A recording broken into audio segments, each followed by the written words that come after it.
Hello everyone, chapter wise valve का series में फिर से आप सभी का स्वागत है।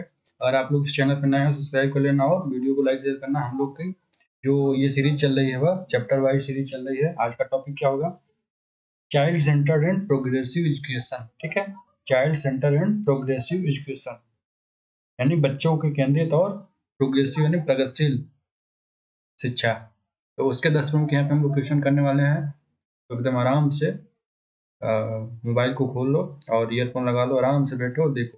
पहला क्वेश्चन देखो, निम्न में से कौन सी बाल केंद्रित शिक्षा की विशेषता नहीं है? यहाँ पे बताना है जो आपकी चाइल्ड सेंटर एजुकेशन यानी बाल केंद्रित शिक्षा की विशेषता कौन सा नहीं होगा। ठीक है, चाइल्ड सेंटर की बात करते हैं तो कौन सा नहीं होगा? यह एक बच्चे की वृद्धि को प्राथमिकता प्रदान करता है, तो ये तो चाइल्ड सेंटर का ही होता है, नहीं होना चाहिए। क्या यह सही है गलत है? सोचो। देखो बी नंबर, यह बच्चे को अनुभवों के माध्यम से सीखने में सक्षम बनाता है, या फिर यह बच्चे के अधिगम को जटिल बनाता है, या फिर यह प्राकृतिक विकास के लिए बच्चे को पूर्ण स्वतंत्रता प्रदान करता है। कौन सा आंसर होगा इसमें? जो कि पहले नंबर का होगा, चाइल्ड सेंटर एजुकेशन के रूप में नहीं होना चाहिए। तो यहाँ पे पहले का आंसर क्या हो जाएगा?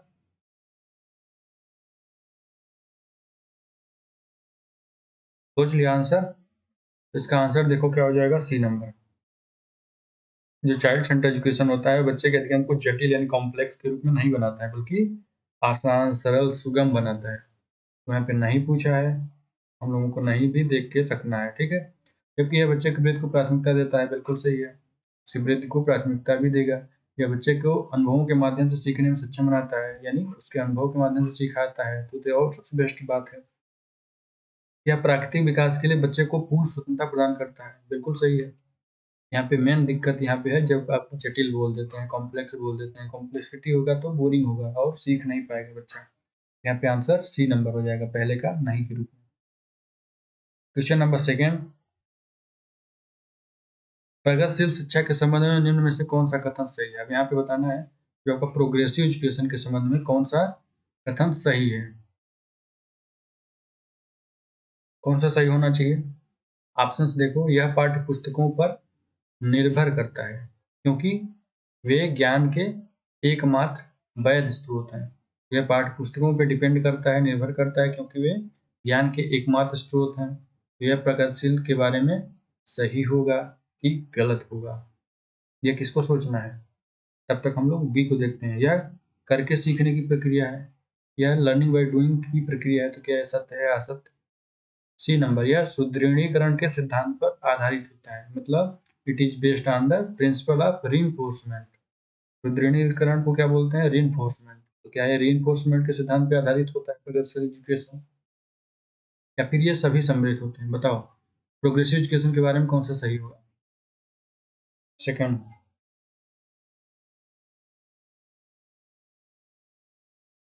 सोच लिया आंसर? तो देखो कौन सा सही होगा।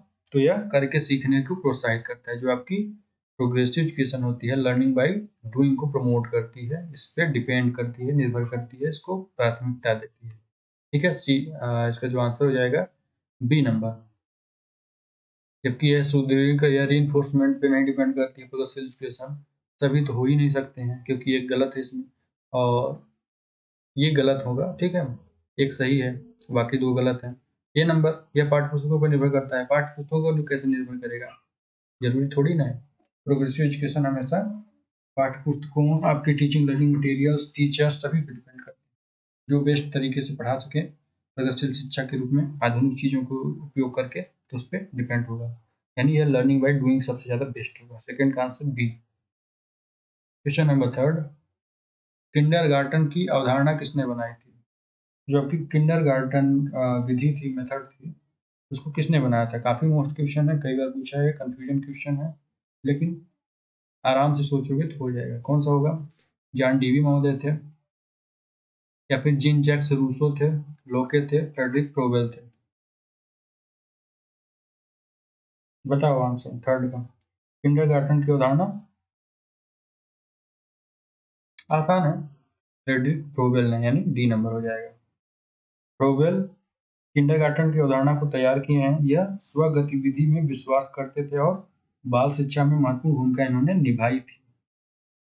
उनके अनुसार शिक्षक की भूमिका व्यक्तिगत रूप से और समूह गतिविधियों में खेल के माध्यम से आत्म अभिव्यक्ति को प्रोत्साहित करने की थी। तो इस तरह से इन्होंने किंडरगार्टन के रूप में अपनी पहचान बनाई, इस रूप में कार्य किया और यह मेथड तरीका इन्हीं का दिया हुआ है। थर्ड का आंसर डी हो जाएगा। क्वेश्चन नंबर 4 की ओर चलते हैं। अगला क्वेश्चन भी देखते हैं। निम्नलिखित में से कौन डीवी स्कूल के अनुसार सही है? यानी जॉन डीवी महोदय के अनुसार, जॉन डीवी जो स्कूल बनाए थे उनके अनुसार कौन सा सही होगा? स्कूल लोकतांत्रिक होना चाहिए, स्कूल सामाजिक जीवन में कोई अंतर नहीं होना चाहिए, स्कूल और जो सामाजिक जीवन होता है उसमें कोई डिफरेंस नहीं होना चाहिए, कोई अंतर नहीं होना चाहिए, या फिर स्कूल को शिक्षार्थी के आर्थिक जीवन को सशक्त बनाने के लिए व्यावसायिक शिक्षा प्रदान करनी चाहिए, यानी ट्यूशन कोचिंग वगैरह। स्कूल से ज़्यादा प्राथमिकता ट्यूशन या कोचिंग पे देना चाहिए, या फिर ये सभी, इन सभी की प्राथमिकता थी जॉन डीवी के स्कूल में। 4 का आंसर क्या हो जाएगा?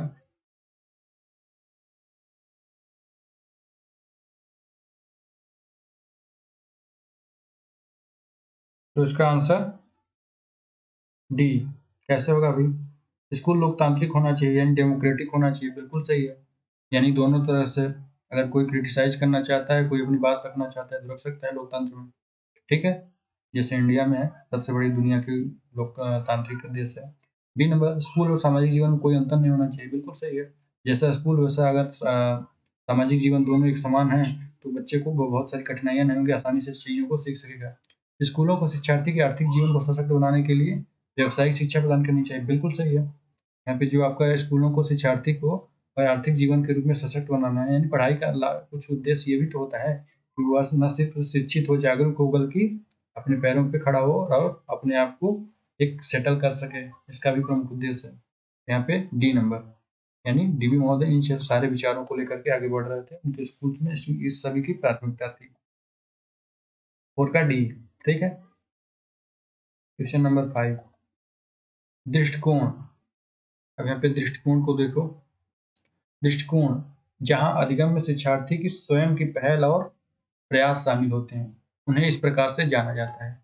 अब यहाँ पे बताना है, ऐसा दृष्टिकोण यानी अप्रोच जहाँ लर्नर्स यानी अधिगम्य शिक्षार्थी की स्वयं की पहल यानी सेल्फ इन्वॉल्वमेंट, ठीक है, और प्रयास एफर्ट शामिल होते हैं, उन्हें इस प्रकार से किस प्रकार से जाना जाता है?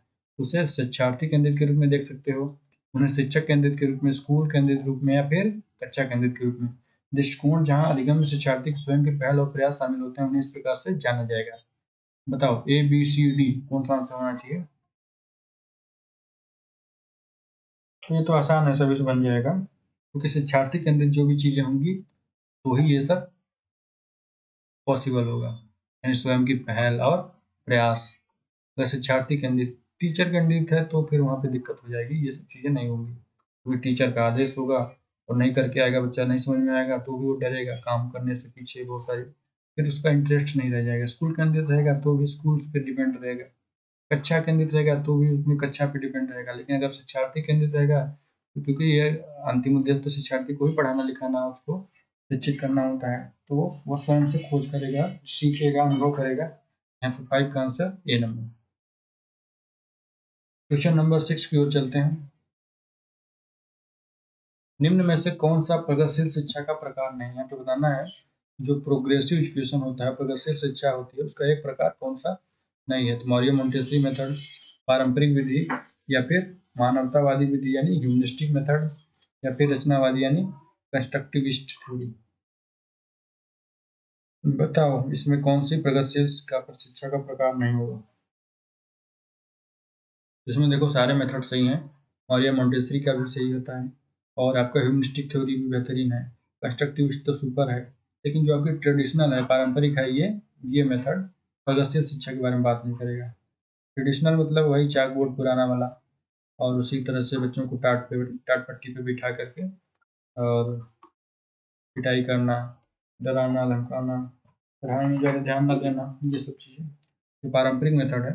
6 का आंसर यहाँ पे बी हो जाएगा, जो प्रगतिशील शिक्षा में शामिल होता है। प्रगतिशील शिक्षा में सबका अपडेटेड वर्जन किया जाता है। डैशबोर्ड बेहतरीन तरीके से ब्लैक बोर्ड होते हैं और आजकल डिजिटल बोर्ड होता है, प्रोजेक्टर होता है। इस तरह से प्रोग्रेसिव एजुकेशन एक नए सेटअप में होता है। 6 का आंसर बी, नहीं के रूप में पूछा है पूर्व शिक्षा के। क्वेश्चन नंबर 7, मॉन्टेस्री, मौर्य मॉन्टेस्री जो दर्शन शास्त्र डाल्टन द्वारा विकसित किया गया था।